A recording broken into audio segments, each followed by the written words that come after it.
বিরিয়ানি করে গোটা দেশে যারা আন্দোলনকারী তাদের জেলে পুড়েছিল। পরিণতিটা দেখুন, সিপিএম যে সন্ত্রাস সৃষ্টি করেছে, শিক্ষার উপরে প্রথম আঘাত। অশিক্ষিত লোক হলে এই বলতো নয়, একটা রাখাল যত ভুতুনতে গরু হোক, 100 গরু সে অনায়াসে নিয়ে যায়।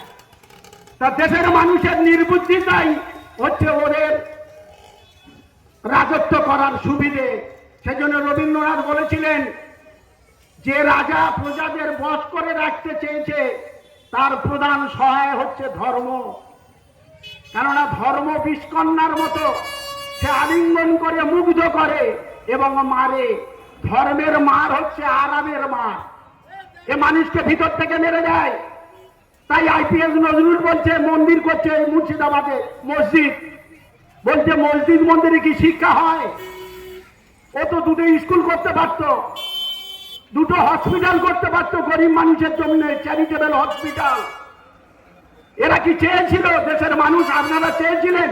যারা তৃণমূল করেন, যারা সিপিএম করেন, যারা কংগ্রেস করেন, যে আমাদের মদের লাইসেন্স দাও, আমাদের ছেলেরা বড্ড না খেয়ে আসে।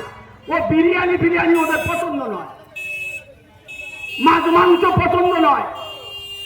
এ মদ স্কুল কলেজ ছেলেরা প্যাকেটে করে নিয়ে যেতে পারবে, পাউন্স প্যাকেট।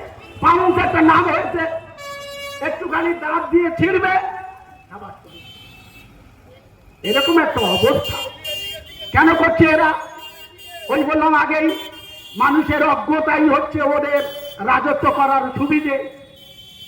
এদেশের যৌবনকে, এদেশের গোটা বিবেককে ধ্বংস করবার জন্য শিক্ষা মেরে দাও, যেন শিরদাঁড়া উঁচু করে কথা বলতে কেউ না পারে।